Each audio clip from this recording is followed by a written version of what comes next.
How do you win your 2022 fantasy draft? You stay updated on the most recent news. This will allow you to identify brand new values. And these 7 new values are going to help you win your league. The Giants' second round pick, wide receiver Wan'Dale Robinson, currently in camp, he is running as a starting wide receiver and he looks fantastic. They're putting him all over the field. He goes as the wide receiver 79 and he's easily the best 16th round pick. Let me explain. You see, Robinson earned a top 1% college target share of all time. And as I've said before, the ability to earn targets is the #1 predictor of future success. But that's not all. Robinson was easily the most versatile wide receiver in the draft in terms of where he can line up in the backfield, obviously receiver, he could play quarterback at times, and this led to a lot of production, over 1,300 yards and 104 receptions last year. So you take this versatility and you pair it with new Giants head coach Brian Daboll, one of the best offensive minds in the game, and you can start to see how it'll be pretty easy to get Robinson touches in production. And this next guy will see plenty of red zone touches. And that would be new Patriots wide receiver DeVante Parker, who's operating as the X and wide receiver 1 in camp. Now this is interesting because he currently goes about 13 spots around or so in the draft after teammate Jacoby Myers, even though Parker is the 1. Now Parker dealt with injuries in 2021. But when he was healthy, he was productive. On the season, he averaged 7.3 targets per game. But if you take out the games where he left earlier, was playing limited snaps, he actually averaged 8.7 targets over 9 healthy games, which would have ranked 13th amongst all wide receivers last year. Now check this out. In his rookie season, Mac Jones in the red zone, he actually saw a below average 4% touchdown rate. However, this is odd because he saw above the league average in pass attempts in the red zone and he was 7th in completion percentage. So he's getting a lot of volume and he was completing his passes. He was solid in the red zones, but his wide receivers weren't finishing the plays, which is where 6'3" and 210-pound DeVante Parker in the red zone as a big weapon is going to be able to help with that. Now let me explain why this late round rookie running back has top 20 upside. Tyler Allgeier's role is increasing in camp. He is reported to be a lock-in for the early down work in Atlanta. And this makes a lot of sense because he thrived in this role at BYU. See for yourself. Allgeier was actually a top 1% college producer. And last year, when you take his over 1,600 rushing yards and about 200 receiving yards, he had 1,800 total yards, which was more than the first running back taken in the NFL draft in Breece Hall. You won't find another late round running back with this type of upside. And similar things can be said for this 17th round wide receiver. And that's because Isaiah McKenzie is currently taking the slot wide receiver job in Bills camp. And the best part is he goes as the wide receiver 77, which means he often is not drafted in fantasy leagues. So here's what you need to know. The combination of McKenzie's great speed and agility, elite in both areas, is a perfect fit for this Bills Josh Allen-led offense. And he's shown that in his last 2 starts. You go back to 2020 in week 17, he plays 84% of the snaps, he puts up 30.5 fantasy points. And then last year, week 16 against New England, you might remember this one, he plays 84% of the snaps again, sees 12 targets, 11 receptions, and 29.4 fantasy points. Now check out the most recent news from the Buffalo beat reporters in camp. The Athletic reported that McKenzie's route running this summer has taken a definitive step and that the Bills will have a hard time justifying keeping him off the field, meaning that he's likely going to play ahead of the injured currently right now, Jamison Crowder. So McKenzie goes in round 17, but this next receiver goes even later. So the Packers' second round rookie pick in Christian Watson is currently expected to miss most, if not all, of camp. He had a minor knee surgery in June. And Sammy Watkins has yet, as of this recording, to practice in full, which opens the door for veteran wide receiver Randall Cobb. Now here's why this matters. Cobb currently goes undrafted in virtually every single fantasy draft as the 94th wide receiver off the board. However, he was 4th in the NFL, tied with teammate Davante Adams last year in targets inside the 5-yard line, and his 14 red zone targets on just 213 routes means that he was targeted in the red zone on 7% of his routes, which was top 3 in the NFL. Here's another way to look at this. It means that Aaron Rodgers clearly trusts Randall Cobb, and you can expect an even larger role in the red zone with Davante Adams gone. So draft Cobb with your last pick and grab this next guy before he rises too far. As of the end of July, Julio Jones is a Tampa Bay Buccaneer. And to me, this makes him a borderline top 50 wide receiver, yet he's currently going as the wide receiver 64 in drafts. This is a mistake. Now here's why you want Julio. Even at 32 years old, Julio was still very effective versus man coverage. He was top 25 in the league last year, which was ahead of actually T. Higgins and Deebo Samuel. But that's not all, because Julio started the season dealing with a leg injury and then he dealt with a hamstring injury for about 7 weeks of the year. This translates to 65% of his games he was either limited or out. But when Julio was healthy, he was averaging top 25 numbers last year at the wide receiver position and now finds himself in a much better offense. So expect Julio to fill Rob Gronkowski's red zone role this year in some of the deep crossing routes, which provides a lot of upside in fantasy. Now let's check out this 18th round steal, and that would be the brand new Jacksonville Jaguars wide receiver Zay Jones, who right now in camp is operating as the X receiver, which means he's the primary outside receiver and has a good chance to be the wide receiver 1. Now, what you're seeing here is Marvin Jones' numbers from last year when he was the X receiver. He averaged 10.6 fantasy points, which was number 38 overall, which is very interesting because Marvin Jones is going outside the top 70 wide receivers. And check this out. Marvin Jones did this last year at 31 years old, almost 32 years old by the end of the season. But Zay Jones is only 27 years old. He's bigger than Marvin Jones, and he's one of the most athletic receivers in the league. But it doesn't stop here either, fellas, because over the last month of the year last year, Zay Jones was a borderline top 20 receiver in fantasy, 21st overall. And he actually earned 7 or more targets in 88% of his second half games. And you can see how he closed the season here: 7, 9, 8, 10, 8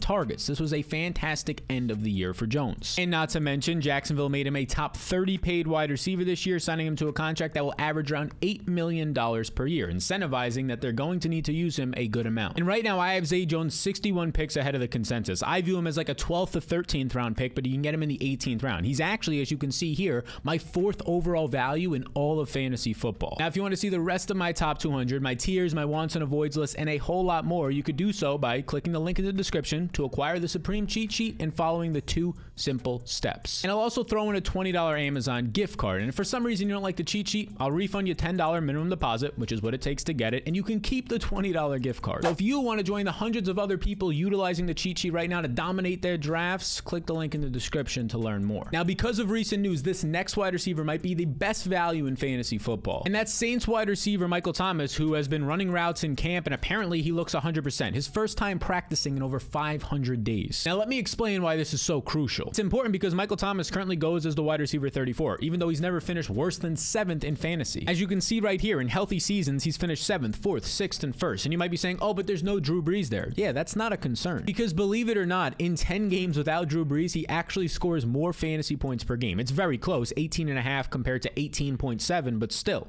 he's fine without Brees. And now he's paired with Jameis Winston, who was fine last year. And the last time that Winston actually played a complete season, he supported 2 top 12 wide receivers in Tampa. So make sure you draft Thomas before your friends do last year, because he's going to quickly become a top 20 wide receiver. So these are 7 wide receivers that when you draft, you're going to be really happy with the results. But if you want to see the best fantasy pick per round and basically how to win your fantasy league in under 10 minutes, then check out this lovely video right here. And the 6th round pick in that video has so much upside. Before you go, hit subscribe.